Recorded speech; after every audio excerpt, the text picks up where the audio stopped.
शुरू हो गया। चलिए कोई बात नहीं, आज हम लोग पढ़ते हैं पूर्वी पठार। कौन सा?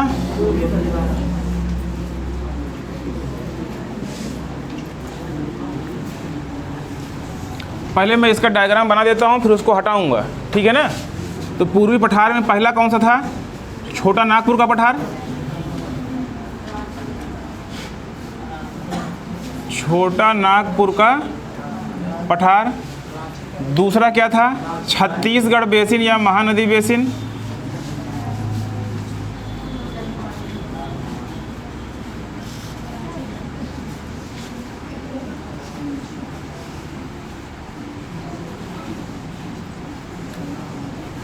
और तीसरा क्या था? दंडकारण्य का पठार।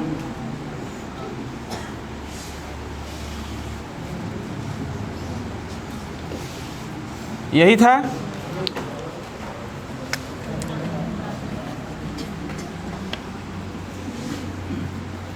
इसके 3 भाग थे, कौन कौन से? पहला कौन सा था? रांची का पठार। हाँ, रांची का पठार, हजारीबाग का पठार,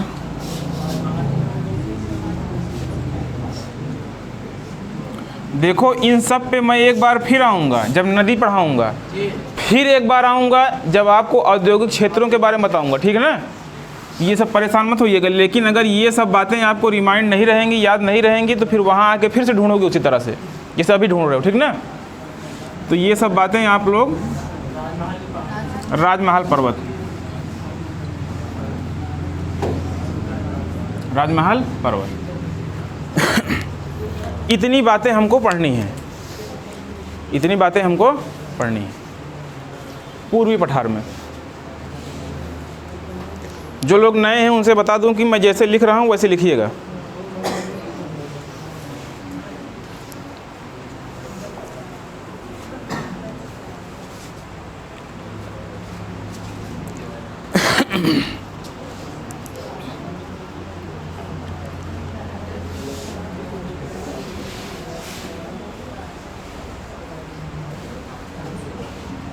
लिखो जल्दी जल्दी, आप लोगों को तेज लिखना चाहिए। हटा दूं? ये तो लिख लिया, इसको हटा रहा हूँ अब। लिखो।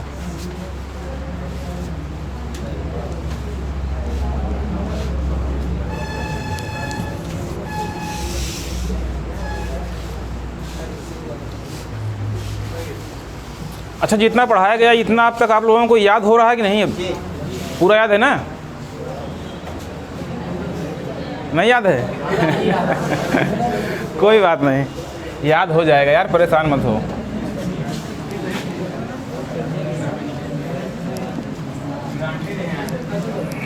अरे तो लिया हूँ तो याद करा दूंगा, लेकिन अपना कर्म तो करो, अपना कर्म तो करो। चलिए जाइए वहाँ पर। पूर्वी पठार का मतलब समझ रहे हैं आप लोग? ये जो भाग है ये पूर्वी पठार का है, ठीक है ना। इस भाग में जाइए और देखिए ऐसे ऐसे छोटा नागपुर का पठार होगा, फिर इसके और नीचे आइए छत्तीसगढ़ बेसिन या महानदी बेसिन, फिर और नीचे आएंगे तो भाई दंडकारण्य का पठार। जाइए वहाँ पे एटलस में जाइए, एटलस में जाइए। ये क्षेत्र है, बता दे रहा हूँ, बिहार का क्षेत्र। बिहार के नीचे झारखंड पे आइए, झारखंड छत्तीसगढ़ का क्षेत्र भी है, उड़ीसा का क्षेत्र भी है। तो इन सब पे जाइए क्रम से। क्या सभी मिल रहे हैं? ये वाला है छोटा नागपुर का पठार,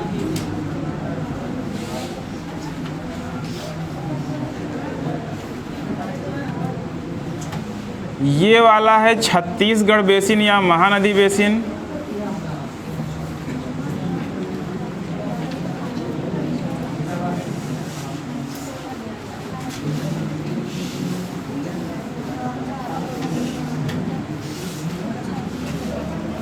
और ये वाला है दंडकारण्य का पठार।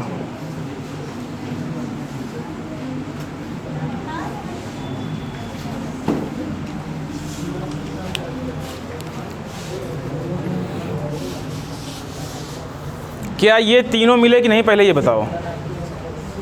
तीनों ही नाम लिखे होंगे, छत्तीसगढ़ बेसिन या महानदी बेसिन नहीं लिखा होगा, लेकिन जहाँ से महानदी बह रही होगी ऐसे वही क्षेत्र है। छत्तीसगढ़ बेसिन या महानदी बेसिन लिखा नहीं मिलेगा।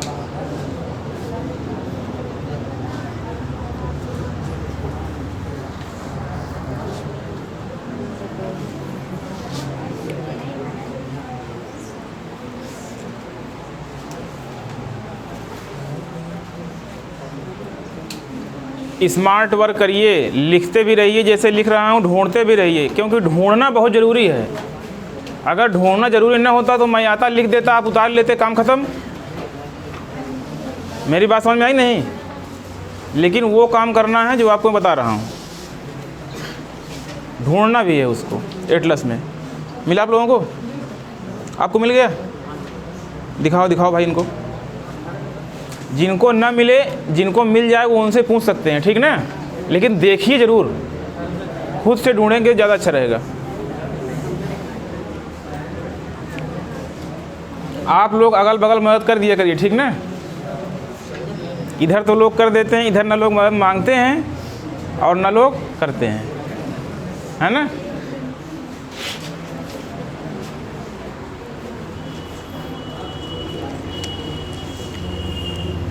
पहले आइए छोटा नागपुर पठार पर आइए। छोटा नागपुर पठार पर जाइए। ईमानदारी बताइए कितने लोगों को अभी नहीं मिला है? छोटा नागपुर मिल गया सबको? पहले उसी पर आइए। उधर नहीं मिला? हाई एटलस है ना? किस पेज पर है बताओ भाई? 14 नंबर पे जाइए। बिहार, झारखंड, अच्छा ठीक है, सब में अलग अलग है। किसी के पास पुराना है, किसी के पास नया है। दिखाओ भाई, बगल बैठो, जाओ दिखा दो एक बार। दिखा दिया करो, तुम लोग मदद कर दिया करो। देखो यहाँ पे है हजारीबाग पठार,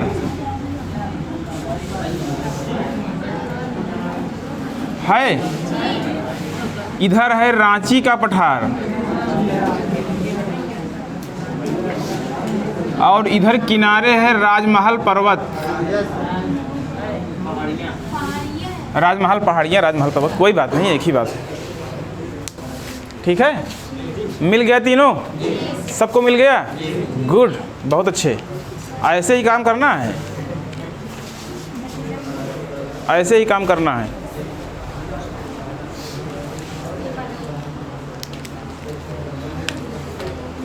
आइए इधर देखिए, इन दोनों के बीच से एक नदी बह रही है।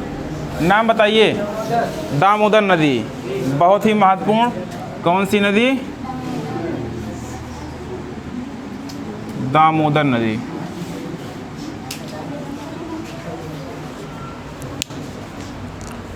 कौन सी नदी? दामोदर नदी।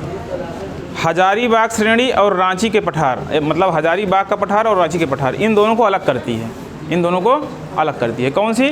दामोदर नदी। दामोदर नदी पे मैं फिर से आऊँगा जब अपवाह तंत्र पढ़ाऊँगा, लेकिन अभी आप इतना जानिए, ठीक है?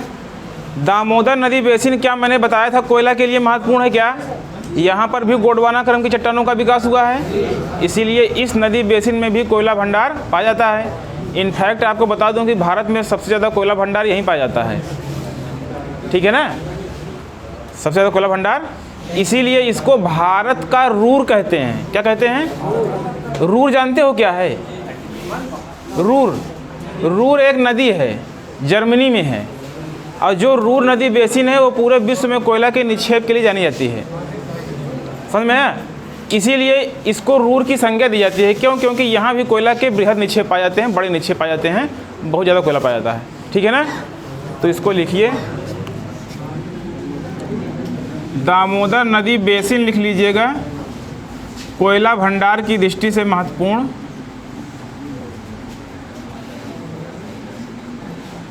कोयला भंडार की दृष्टि से महत्वपूर्ण। भारत का रूर कहते हैं इसको, भारत का रूर, इसको जरूर लिखिएगा, बहुत ही महत्वपूर्ण। अब स्थान कौन कौन से हैं? हाँ, तो मैं लिख रहा हूँ क्रम से, पहली बात तो एक है रानीगंज, ये है वेस्ट बंगाल में, पश्चिम बंगाल में है। बाकी झरिया, बोकारो, गिरिडीह और कर्णपुरा, ये कहाँ पर हैं? झारखंड में।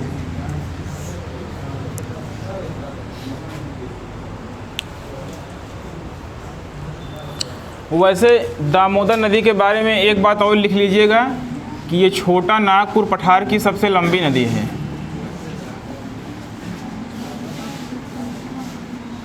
छोटा नागपुर पठार की सबसे लंबी नदी, छोटा नागपुर पठार की सबसे लंबी नदी। एटलस में देखते रहिएगा, जो लोकेशंस, जो नदियाँ, जो पर्वत श्रेणियाँ मैं बता रहा हूँ उनको मार्क करते रहिएगा, हाईलाइट करते रहिएगा।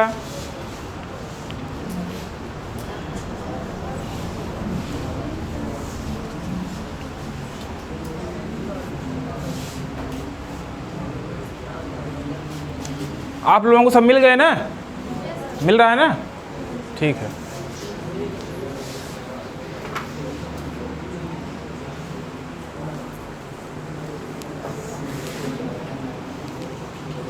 आगे बढ़ूं? फिर देखिएगा, हजारीबाग पठार के पास एक चोटी होगी, नाम है पारसनाथ। कौन सी? मिली?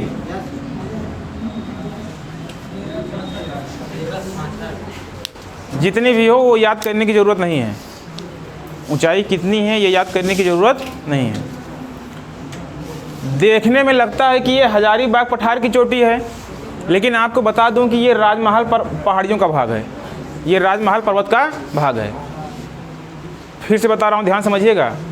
देखने में लग रहा होगा कि ये हजारीबाग श्रेणी का भाग है, लेकिन ये किसका भाग है? राजमहल पर्वत का। और ये पूरे छोटा नागपुर पठार की सर्वोच्च चोटी है, पूरे छोटा नागपुर पठार की सर्वोच्च चोटी। इसको मैं लिख रहा हूँ।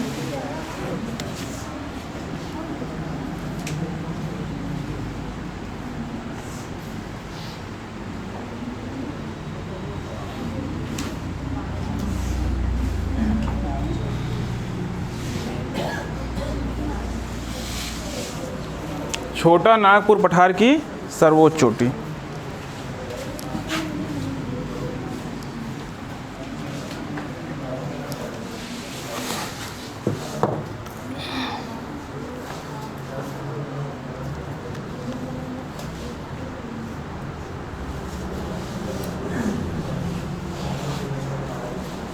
लिख लिए?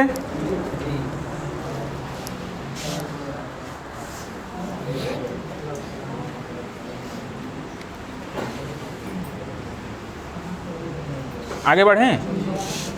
छोटा नागपुर पठार की एक विशेषता और है, पहले उसको जान लीजिए। यहाँ पर ग्रेनाइट चट्टान से निर्मित टापुओं की स्थलाकृति पाई जाती है, टापू टाइप के स्थलाकृति पाई जाती है, और उसको एक नाम दिया गया है पटभूमि। क्या नाम दिया गया है? पटभूमि। एग्जाम में कई बार आ चुका है, कई एग्जाम में आ चुका है, कहीं कहीं पाटभूमि भी लिखा रहता है। तो पटभूमि या पाटभूमि, इसका संबंध कहाँ से है? तो छोटा नागपुर पठार से। ग्रेनाइट चट्टान से निर्मित स्थलाकृतियाँ होती हैं ये, जो यहाँ की मुख्य विशेषताएँ हैं, जो यहाँ की मुख्य विशेषताएँ। तो आप लोगों के पास जहाँ भी जगह हो, मैं बोल दे रहा हूँ, आप लिखिए ऐसे, जैसे इधर जगह हो या कहीं भी जगह हो तो लिखिएगा। छोटा, पहले इतना लिख लिया? नहीं लिख लिया ना? लिखिएगा आगे फिर। छोटा नागपुर पठार पर, छोटा नागपुर पठार पर, छोटा नागपुर पठार पर ग्रेनाइट चट्टान से निर्मित, ग्रेनाइट चट्टान से निर्मित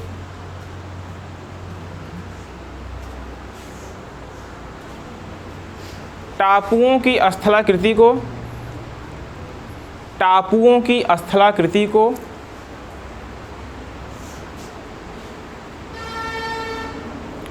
टापुओं की स्थलाकृति को पटभूमि कहते हैं, पटभूमि कहते हैं, जो इस क्षेत्र की मुख्य विशेषता है, जो इस क्षेत्र की मुख्य विशेषता है, जो इस क्षेत्र की मुख्य विशेषता है।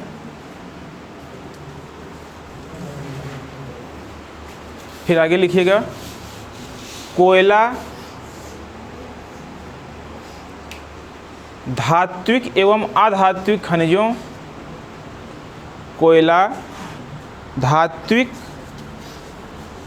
एवं अधात्विक खनिजों की दृष्टि से अत्यंत महत्वपूर्ण, कोयला धात्विक एवं अधात्विक खनिजों की दृष्टि से अत्यंत महत्वपूर्ण एवं जनजातीय प्रधान देश भी है, प्रदेश भी है। जनजातीय प्रधान क्षेत्र भी लिख लीजिएगा, जनजातीय प्रधान क्षेत्र भी है, एवं जनजातीय प्रधान क्षेत्र भी है।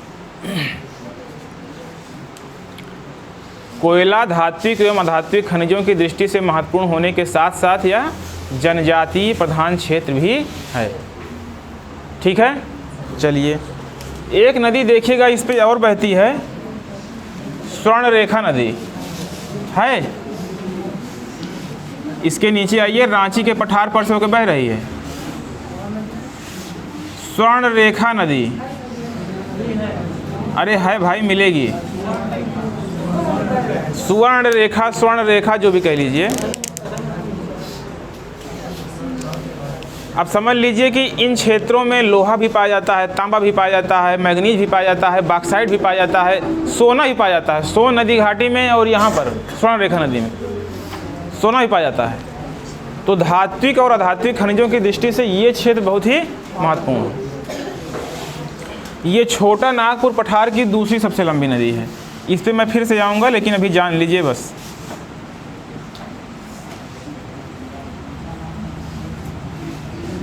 छोटा नागपुर पठार की दूसरी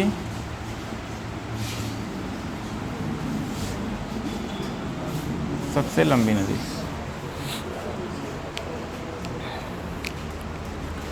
छोटा नागपुर पठार की दूसरी सबसे लंबी नदी।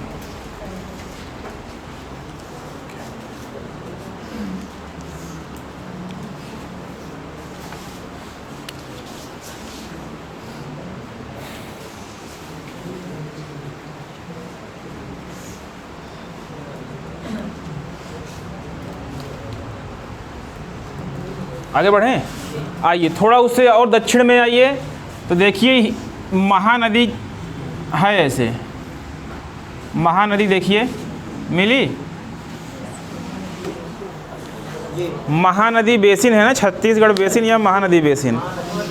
वो महानदी बेसिन मतलब महानदी के आसपास का क्षेत्र ही तो है। ठीक है ना। देखिए ये ऐसे बह रही है, ऐसे हल्का सा मुड़ करके ऐसे देखो बह रही है ना। बीच में जो ये गोला सा बना दिया हूँ, ये क्या है? हीराकुंड लिखा है कि हीराकुंड लिखा है?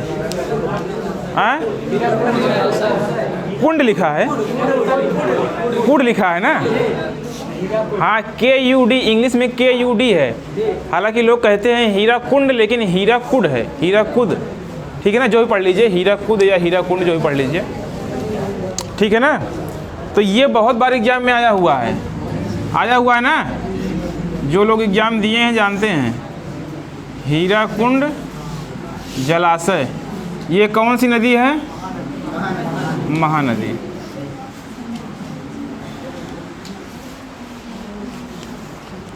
सबको मिली?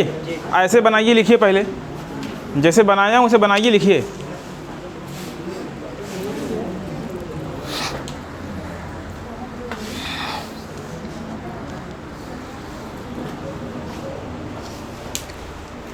ये महानदी बेसिन भी कोयला की दृष्टि से महत्वपूर्ण है।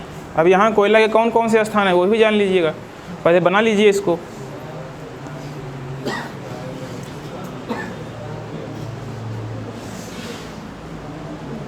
आज आप लोग बिल्कुल शांत हैं, ऐसे शांत रहा करिए। लेकिन कुछ लोग, 2-4 लोगों की आदत होती है ना, वो बात करते ही रहते हैं, उनको कितना ही मना करो वो नहीं मानेंगे। फिर भी ज़्यादातर लोग शांत हैं। बना लीजिए इसको। अब इसको लिखिएगा कि जो महानदी बेसिन है ये कोयला भंडार की दृष्टि से महत्वपूर्ण, कोयला भंडार की दृष्टि से महत्वपूर्ण। अब यहाँ पर कोयला के कौन कौन से निक्षेप हैं? हाँ, मैं लिख रहा हूँ, एक इधर है, एक इधर है। तो पहली बात इधर लिख रहा हूँ उड़ीसा में। कहाँ पर? उड़ीसा। उड़ीसा में 2 हैं, तालचेर, तालचर या तलचेर जो भी लिखा होगा आप देख लीजिएगा। संभलपुर, कहीं कहीं तलचेर लिखा रहता है, कहीं कहीं तालचर लिखा रहता है। तालचेर और संभलपुर, ठीक है ना। और इधर झारखंड में आएंगे छत्तीसगढ़, झारखंड नहीं छत्तीसगढ़।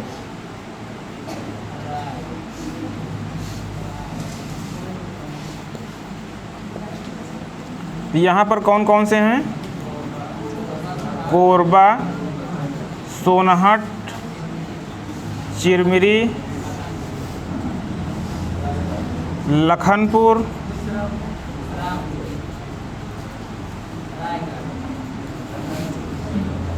विश्रामपुर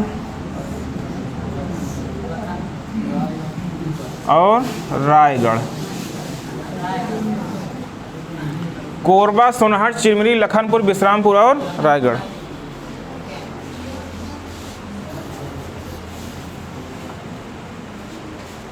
कोरबा, सोनहट, चिरमिरी, लखनपुर, विश्रामपुर और रायगढ़।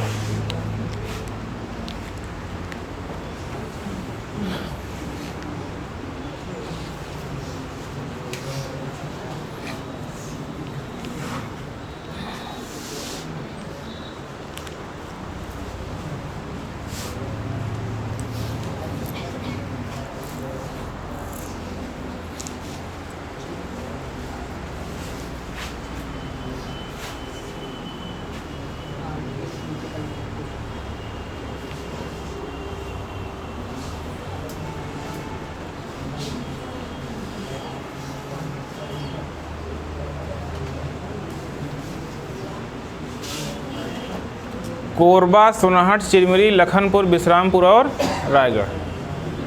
और ये हैं छत्तीसगढ़ में, और बाकी उड़ीसा में कौन सी है? संभल और तालचेर। आइए दंड कारण का पठार, इसके बारे में 2-3 बातें लिख लीजिए। एक बात लिख लीजिए पहले, इसको थोड़ा सा बगल में लिखिए, इसके बारे में, दंड कारण के पठार के बारे में लिख लीजिए। क्या आपको कोई दिक्कत है? नहीं, लिखिएगा। सूखा प्रभावित क्षेत्र होने के कारण, दंड कारण के पठार में लिखिएगा, सूखा प्रभावित क्षेत्र होने के कारण, सूखा प्रभावित क्षेत्र होने के कारण पिछड़ा,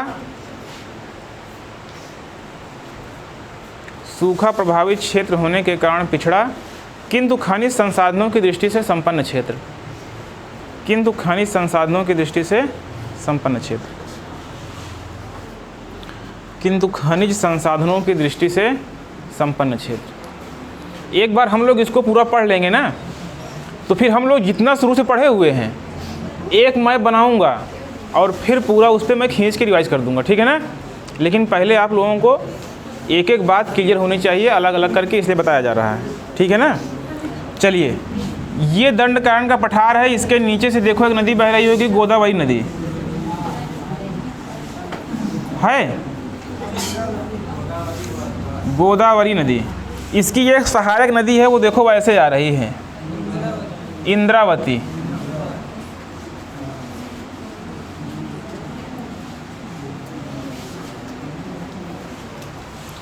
नदियों पे मैं फिर से आऊँगा, लेकिन आप लोग अभी जानते रहिए।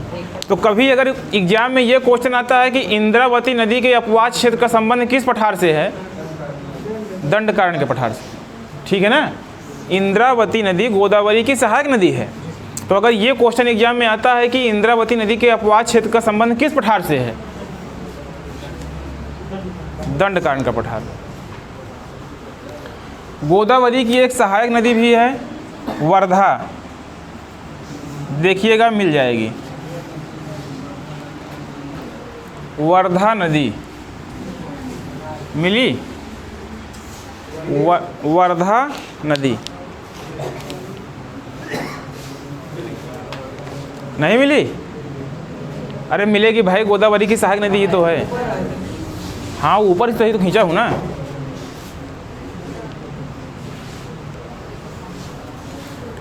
गोदावरी की सहायक नदी है वर्धा।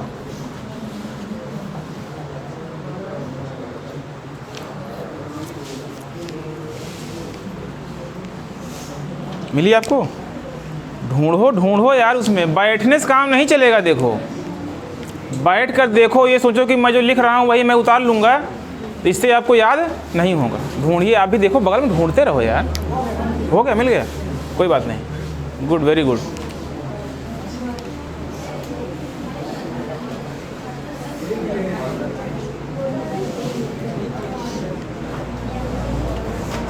मिल गया? नहीं मिला? वर्धा नदी नहीं मिली? महाराष्ट्र देखो आ रही है, गोदावरी मिल रही है। गोदावरी मिली कि नहीं? मिल गई ना, हाईलाइट करिए उसको। अब ये जो गोदावरी वर्धा घाटी है ना,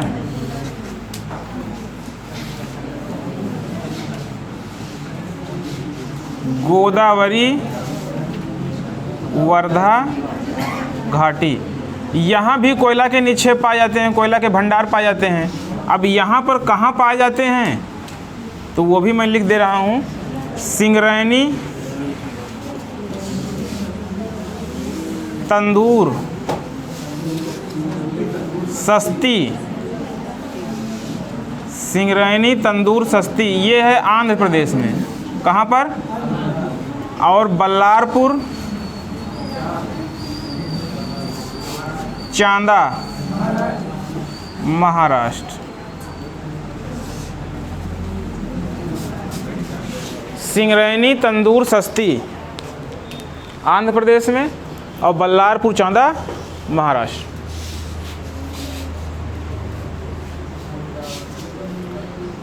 मैं फिर बता दूं कि ये डायग्राम जो मैं बनाता हूं, जो कल बनाया, कल वाला थोड़ा ज़्यादा टिपिकल था। ये सब डायग्राम देखो, कोई आपका नोट्स देख के समझ नहीं पाएगा। समझ में आया ना? वो इसमें क्या जाने क्या पढ़ा गया इसमें, जब तक वो वीडियो नहीं देखेगा या फिर आपसे पूछेगा नहीं कि ये क्या क्या क्रम से कैसे बताया गया है। ठीक है ना? इसको आप समझ सकते हैं बस।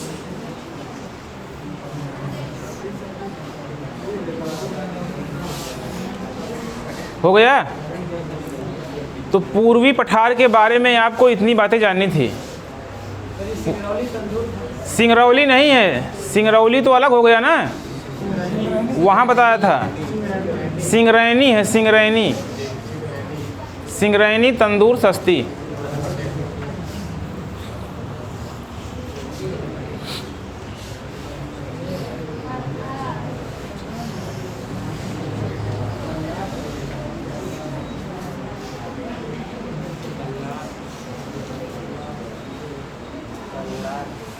बल्लारपुर चांदा, बल्लारपुर अलग है, चांदा अलग है, दोनों इकट्ठा नहीं है। कम लगाया हूँ ना।